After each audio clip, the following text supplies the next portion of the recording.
जिस घर के लोग नियम, मर्यादा, धर्म, चरित्र से रहते हैं, वो घर भी शक्तिशाली हो जाता है। उस घर के बुजुर्गों के मुख से निकले हुए शब्द साकार होने लग जाते हैं।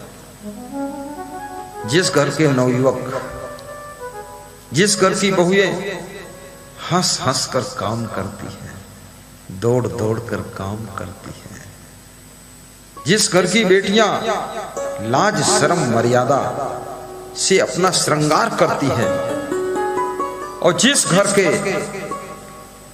कोई पुरुष कोई नशा नहीं करते हैं, एक ही नशा है, वो सत्संग का नशा है, भक्ति का नशा है। और वो नशा जिस पर चढ़ जाता है उसकी दशा और दिशा दोनों सुंदर हो जाती है, दोनों सुंदर हो जाती है। बोलिए सद्गुरु भगवान की जय। आपकी दिशा जब ठीक होगी तो आपके जीवन की दशा ठीक हो जाएगी। ज्यादातर लोगों की दिशा बिगड़ जाती है। लोग पूछते रहते हैं किस दिशा में जा रहे हो, किस रास्ते पे जा रहे हो, कौन मार्ग पकड़ लिया तुमने, दारू पीने का रास्ता, जुआ खेलने की दिशा में चले गए। याद रखना, यहां नेकी बदी दो रास्ते हैं, जरा गौर से सुन लो। तुम्हें चलना है जिस मार्ग से, अपना रास्ता चुन लो। चुनाव करने में तुम स्वतंत्र हो। सारी जिंदगी चुनाव से भरी हुई। पत्नी का चुनाव, पति का चुनाव, गुरु का चुनाव, शिष्य का चुनाव, घर का चुनाव, जमीन का चुनाव, गाड़ी का चुनाव, नेताओं का चुनाव, विधायक का चुनाव, सांसद का चुनाव, चुनाव में चुनाव। और चुनाव अगर गलत हो गया तो जिनका चुनाव करोगे वे तुमको चून डालेंगे, वे तुम्हारे ही चूना लगा देंगे।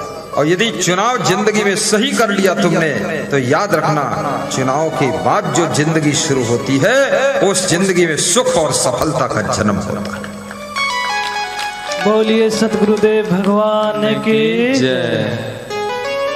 जिन्होंने गलत पत्नी का चुनाव कर लिया, केवल चेहरा देखा, लटके पटके बाल देखा, लाल गुलाल गाल देखा और थोड़ा मुस्कुराता हुआ मुंह देखा, बस बोला ये फिट है। जब घर में लेकर आए तो ताड़ू का बुआ निकली।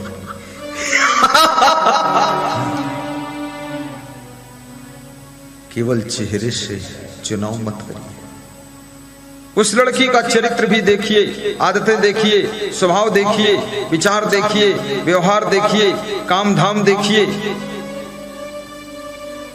किसी का चेहरा थोड़े दिन देख सकते हो तुम, फिर चेहरे के देखने की इच्छा नहीं होती है, फिर आपकी इच्छा होती है इसका स्वभाव अच्छा नहीं। स्वभाव ठीक होना चाहिए। और मनुष्य की पूर्ण सुंदरता वह है, शरीर भी सुंदर हो लेकिन मन भी सुंदर हो, स्वभाव सुंदर हो, चरित्र सुंदर हो, कर्म सुंदर हो, व्यवहार सुंदर हो, विचार सुंदर हो, बर्ताव सुंदर हो, खान पान सुंदर हो, सब सुंदर हो, तब उस मनुष्य को सुंदर कहा जाता है। फिर वो नर नारायण का रूप है, वो नारी नारायणी का रूप है। बोलिए सतगुरुदेव भगवान की जय। किसी फैशन से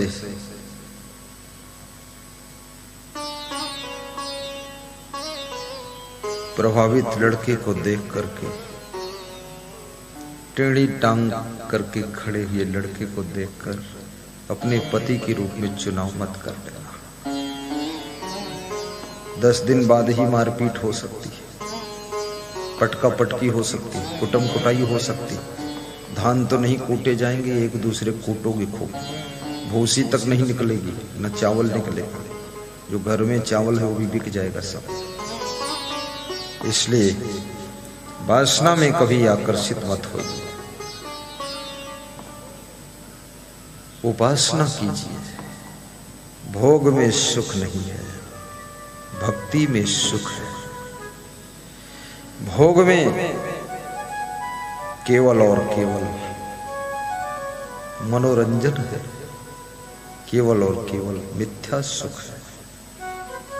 श्री कृष्ण कहते हैं यही संस अस्पर्शजा भोगा दुख यो नयेवते आदंतवंता कौनते नते श्रमते बुधा। श्री कृष्ण कहते हैं ये दुनिया के जितने भोग नशा है, शब्द स्पर्श रूप रस गंध, ये 5 विषयों का आकर्षण है। 5 ज्ञानेंद्रियों से जिनको तुम भोगते हो, कर्म इंद्रियों से जिस विलासिता में फंसते हो, कृष्ण कहते हैं बुद्धिमान विवेकवान उसमें रमण नहीं करता है, मूर्ख ही रमण करता है। और जितना तुम भोगों को भोगोगे उतना भोगों को भोगने की भूख बढ़ेगी।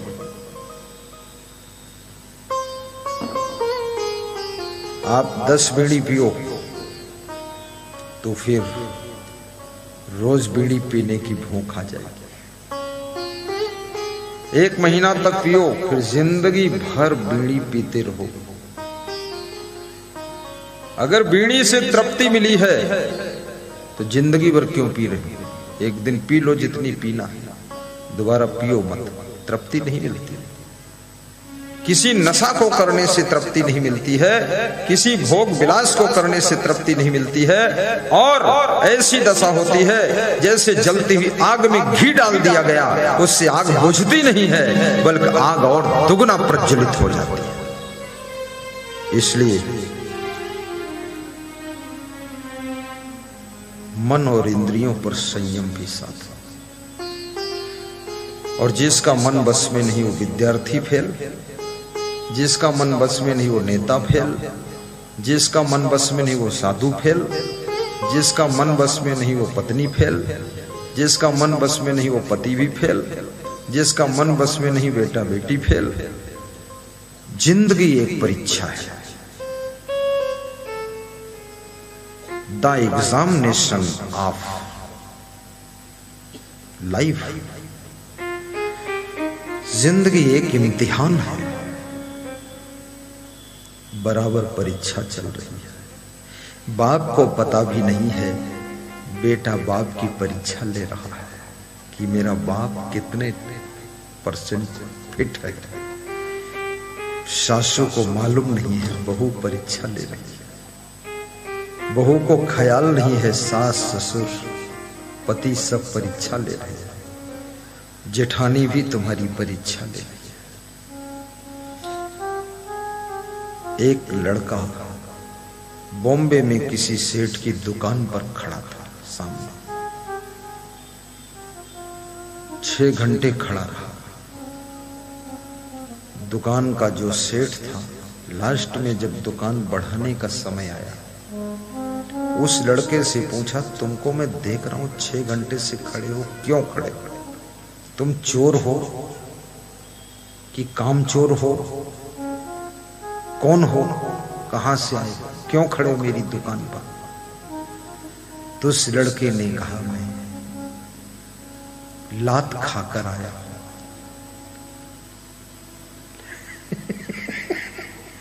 लात खाकर। देखिए, केवल भोजन आप तो रोज खाते हैं, लेकिन लात खाना क्या सौभाग्य है। इस भारत देश में लात भी खाना पड़ता। मुक्का खाओ, लात खाओ, चट्ठा खाओ, थप्पड़ खाओ। यहाँ तो ऐसे ऐसे आइटम हैं जिसको हलवाई बनाता ही नहीं, न घरवाली बनाती हो, खाने को मिलता। चप्पल खाओ, जूते खाओ, गाली भी खाओ, निंदा खाओ, बस बुराई खाओ, खाते रहो, दमादम मस्त कलंदर छके रहो। इसमें भी बहुत से लोग ऐसे महानुभाव बैठे हैं कि खूब लात भूसा खा चुके, खूब जूता चप्पल खा चुके, बहुत तृप्त हैं। अब हाथ जोड़ते, अब नहीं खाऊंगा, पूरा छक गया। अरे खा लो। और बुरे कर्म का बुरा नतीजा। हंसने के लिए भी छूट है। बहुत गंभीर और सीरियस बैठ करके गुरु को मत डरवाना। हंस सकते हो, हाँ आनंद लीजिए। अब जो हुआ सो हो गया, भूल जाइए, चाहे जो कुछ खा चुके हो सब हजम कर जाइए, लेकिन वो आगे उठो मानो आँख खोलो, सो चुके हो अब न सोना। क्षण घड़िया यदि कदाचित खो चुके हो अब न खोना। वाह, गाइए माया देवी। माया मानो आँख खोलो, गाओ, तुम्हारी माया ही है चारों तरफ, चुके हो आपकी कृपा। सो कुलदीप को जन्म देने वाली माँ का नाम माया है। यदा कदाचित खो चुके हो अब न खोना। बहुत ही सुंदर समय है, जागृत जीवन बिताओ। बहुत सुंदर समय है, सोए मत रहो माया मोह की नींद में, नशा व्यसन में, बुराइयों की नींद में, आलस्य की नींद में, दुर्गुणों की नींद में सोए मत रहो। कभी जगाने का प्रयास कर रहा है कि जागो, उठो, उत्तिष्ठित जागृत प्राप्त वरान निबोधत क्षुरस्य धारा दुरत्या दुर्गम पथस्तत् कवयो बदंत। कठोपनिषद का मंत्र है, जिसको स्वामी विवेकानंद प्रायः बोलते रहते थे।